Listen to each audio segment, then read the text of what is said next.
Have you ever had a moment, a single solitary moment, where your entire reality just shatters? It doesn't crack. It doesn't chip. It shatters into a million jagged pieces. And you're left standing there, barefoot on the shards of what you thought was your life, bleeding from a wound you can't even see. I used to think that kind of moment only happened in movies. A dramatic plot twist, scored by a weeping violin. I never imagined it could be delivered via a single text message. A text message that was supposed to be a celebration. A text message that was, on the surface, one of the kindest, most joyful messages I'd ever received. Came from Chloe, my fiancé's best friend, the maid of honor, and it read, "Congratulations, you two. I'm so happy for you both. She's a lucky woman. Last night was perfect. Treat her right forever." Sounds nice, doesn't it? Supportive, sweet even, but I was alone when I got it.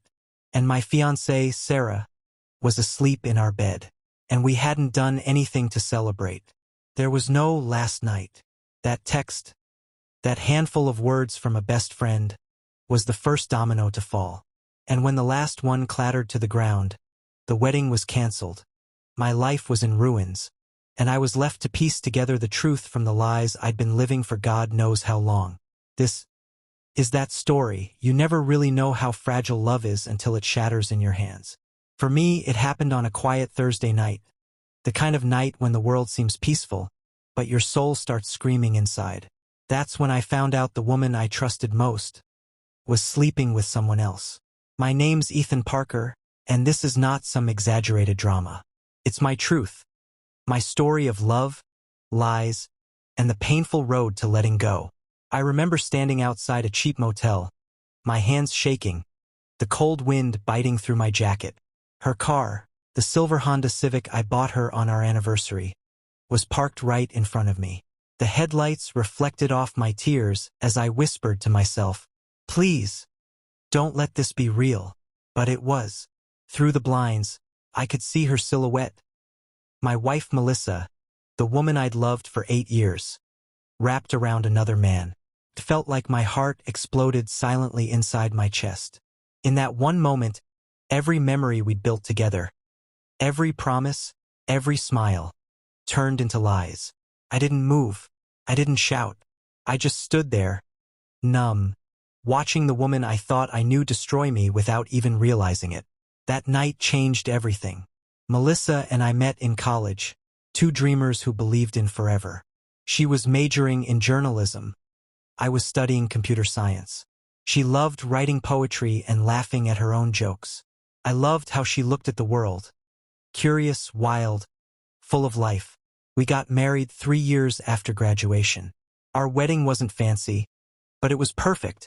A small church, soft music, our parents crying as we said, "I do." We promised honesty, loyalty, and a lifetime of memories. For a while, that's exactly what it was. Late-night drives, pizza on the couch, surprise weekend trips. Even when life got tough, bills, deadlines, family pressure, we had each other. Melissa got a job as a content editor for a local lifestyle magazine. I started my own software business from home. We weren't rich, but we were happy. Or at least, I thought we were. It started small. The kind of changes you ignore at first because love makes you blind. She began staying late at work more often, saying deadlines were piling up. Sometimes she'd come home smelling of a perfume that wasn't hers. Expensive, heavy, unfamiliar. When I asked, she'd laugh it off. One of the girls at work tried a new scent. "It must have rubbed off," she'd say, kissing me on the cheek. I wanted to believe her. I really did. But little cracks started showing. Her phone, once left everywhere, was now always face down. She started sleeping with it under her pillow. When it buzzed, she'd smile faintly and walk to another room. At dinner, she'd scroll endlessly, pretending to read work emails. And her laughter, that genuine, careless sound I fell in love with, started sounding different. Forced. Hollow. One night, I reached for her hand while watching a movie. She pulled away gently, saying she was tired. And I remember thinking, when did her touch start feeling like goodbye? Weeks passed. Melissa became a ghost living under the same roof. She'd wake up before me, come home after me, and talk less and less. We barely shared meals anymore. I convinced myself it was stress. Maybe the pressure at her job or family issues she wasn't sharing. But something deeper was off. The light in her eyes was gone. I started noticing small inconsistencies. Her stories didn't line up. She said she had a team dinner on Wednesday, but her car GPS history showed she'd been at a hotel 20 miles away. I found a restaurant receipt for two. Dated a night she claimed she was working late. The worst part? She looked happier in those moments than she'd been with me in months. I tried confronting her once. It was after midnight. She came home smelling faintly of cologne and wine. I stood in the doorway, staring at her, my heart pounding. "Melissa, can we talk?" I asked softly. She froze for a second, then smiled that fake smile. "Sure, but can it wait till morning? I'm exhausted." And she walked right past me. That's when I realized I was losing her, and she didn't even care enough to fight for us. For days I wrestled with my thoughts. Was I being paranoid? Was I overthinking like some jealous fool? But deep down, a voice kept whispering, "You already know the truth." One Saturday morning, she said she was heading to a weekend writing retreat. Something about deadlines and creative space. She packed a small suitcase, kissed me quickly, and left. 2 hours later, I checked the retreat website. No such event existed that weekend. That was it. My chest went cold. I called my friend, Mark, who was a private investigator. We'd gone to high school together, and though it broke my heart to say it, I asked him to follow her. He hesitated. "Ethan, are you sure you want to do this?" I swallowed hard. "I need to know, Mark, even if it destroys me." That night I couldn't sleep. Every creak in the house felt like guilt echoing through the walls. I stared at her wedding photo, her smile, her eyes, wondering how many lies were hidden behind them. The next day, my phone buzzed. A message from Mark. "You might want to sit down for this." Attached were photos. Melissa at a cafe, laughing with a man I'd never seen. His hand rested on hers like he owned it. Later, another photo. Both of them entering a motel room. My world fell apart silently. I stared at those pictures until my vision blurred. My heart didn't just break. It disintegrated. That's when I knew. She'd been cheating for months, and I had to catch her, not just for proof, but for closure. If you've ever had your heart broken by someone you trusted, you'll feel what comes next. I'll tell you how I caught her in the act, and what I did afterward. Subscribe to Betrayal Tells to follow the truth, the pain, and the justice that came next. Mark's message stayed open on my phone for almost an hour before I could move. I just sat there, staring, trembling, trying to breathe. Every beat of my heart echoed like thunder in my ears. Melissa, my wife, my best friend, my reason for getting out of bed, was in a motel with another man. The kind of sentence you never expect to say about your own life. When she came home Sunday night, her voice was light, her eyes tired. She said the retreat was amazing. She even brought me a souvenir mug with a mountain logo on it. I smiled back, pretended nothing was wrong. Inside, my soul felt like glass, sharp and ready to shatter. That night, as she slept beside me, I stared at the ceiling. Her breathing was calm. Mine wasn't. Every inhale felt heavier, every thought darker. I replayed every moment in my head. The laughter, the promises, the years. And now all I could see was betrayal wrapped in love's disguise. Days went by. I didn't confront her right away. I wanted to. But something inside me whispered, "Don't shout. Prove." Because if she could lie so easily once, she could twist the truth again. And I didn't want an argument. I wanted clarity, the kind you can't run from. So I started paying attention. Little details. She started dressing up more for work, changed her phone password. And every Friday, she suddenly needed to stay late. That was the pattern. Friday nights. So I waited. I bought a small dash camera, the kind that records in HD and stores footage on a memory card. Installed it quietly in her car when she was showering. Not because I wanted to spy, but because I needed to stop doubting my own sanity. A week later, I watched the footage. And there it was, her car pulling into the same motel parking lot. The same man walking beside her. The same lies repeated again. I paused the video and just stared at the screen. My reflection looked back at me. Tired, broken, unrecognizable. That night, I made a decision. Next Friday, I whispered, I'm ending this. The day moved painfully slow. Melissa left at 6:45 p.m., wearing her red blouse, the one she wore on our anniversary 2 years ago. She smiled at me before walking out the door. That smile, it almost fooled me again. I followed 20 minutes later, my hands cold on the steering wheel. The sky was gray, like even heaven didn't want to watch. When I reached the motel, I parked far enough to stay hidden but close enough to see her car. Then I waited. 10 minutes later, she appeared, laughing, holding hands with him.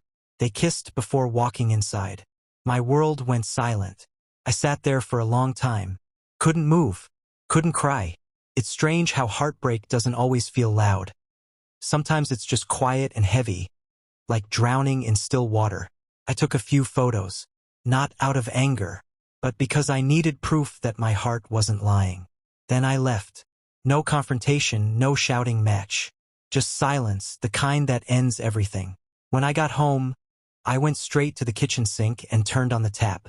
Water ran over my hands, but it didn't cool the fire burning inside me. I felt like my entire life had been one long performance, and I had been the only one who didn't know it was fake. That night, I didn't sleep. Every sound in the house felt foreign. Even the clock ticking on the wall sounded like mockery. At sunrise, I went to the backyard, sat on the steps, and watched the light touch the trees. It used to be my favorite time of day. Now it felt like a punishment, a new day I didn't want to face. But as I sat there, something inside me changed. I realized crying wouldn't fix anything. She had chosen her path. Now it was time for me to choose mine. That morning I called Mark again. I'm done being the quiet one, I said. He listened silently as I told him everything. Then he said, if you want to do this right, be smart. Don't yell, plan. So I did. I gathered the photos, the videos, and her text records from our phone bill. Each piece was a reminder of how blind love can be. And then I made a quiet promise to myself. I'm going to show her who she really is. No shouting, no chaos, just truth. I didn't know exactly how yet, but I knew I wouldn't let her rewrite the story of what she'd done. Morning came like a fog I couldn't shake. Melissa moved around the kitchen as if nothing had happened, humming softly while making coffee. I watched her for a moment. Every movement rehearsed, every smile a mask. And for the first time, I didn't feel love or anger. I felt clarity. I packed a small bag and told her I'd be working from the office for a few days. She nodded absently, scrolling through her phone, not realizing I had already emptied our shared account and moved the documents into my name. I wasn't running, I was preparing to walk away. I spent that day finalizing everything with my lawyer. When he looked through the evidence, he sighed. You have all you need, Ethan. You can file quietly. No drama, no confrontation. But I wasn't ready for silence just yet. I wanted her to face the truth, not through shouting, but through the weight of what she'd done. Friday night arrived again. She said she'd be staying late at work. I told her I'd order takeout and wait up. She smiled, the same practice smile that used to melt me, and left. 15 minutes later, I sent a group text. Her parents, her best friend, even her boss. Just one message. I think Melissa forgot to mention her weekend plans. You should probably see this. I attached a few photos, nothing graphic, just undeniable. Her hand in his, the same motel, her car parked outside. Then I turned off my phone and waited. An hour later, the calls started coming in, one after another. I didn't answer any of them. When she walked through the door at midnight, her face was pale, eyes wide. She already knew. Her phone must have exploded with messages. She whispered, "What did you do?" I said quietly, "I didn't do anything, Melissa. The truth did." She tried to speak, but words failed. Tears filled her eyes. Maybe guilt, maybe fear. I'll never know. For the first time in months, I felt calm. I slid an envelope across the table. Inside were divorce papers and a letter. The letter wasn't angry. It was honest. You didn't just betray me. You betrayed the life we built. I'm not here to punish you. I'm here to let go. She cried, begged me to talk, to forgive, to try again. But forgiveness doesn't always mean return. Sometimes it means walking away without hate. I took my bag, looked around our home one last time and said, "Take care of yourself, Melissa. I hope one day you understand what real love deserved." Then I left. The first few weeks were brutal. Nights felt endless, silence heavier than noise. I deleted our photos, returned her wedding ring to her mailbox, and started therapy. Mark checked in often. "You doing okay, man?" I'd smile faintly and say, "Getting there." Work helped. So did running, reading, and learning how to be alone without feeling lonely. Slowly, the weight began to lift. There was a strange kind of peace in starting over, like breathing clean air after years in smoke. I realized revenge hadn't healed me. Truth had. I didn't need her to hurt. I needed myself to heal. A few months later, I moved into a small apartment overlooking a park. Some mornings, I'd sit on the balcony with coffee, watching people walk their dogs, couples holding hands. I didn't feel bitterness anymore, just gratitude that I finally knew the difference between love and illusion. Sometimes I still think about her, not with anger, just with understanding. People make choices that reflect who they are, not who we were. And as for me, I'm learning to live again, to trust again, to hope again. If you're listening to this and you've been betrayed, remember this: the truth may break you, but it also frees you. Don't let their lies define your worth. Walk away even if your legs tremble. One day you'll look back and realize the day you lost them was the day you found yourself. Soft piano fades in. She once called me her forever. Now I call her my greatest lesson. If this story touched your heart, share it with someone who needs strength tonight. Subscribe to Betrayal Tells for more real-life confessions, heartbreak, and healing. Because every ending is just the beginning of truth.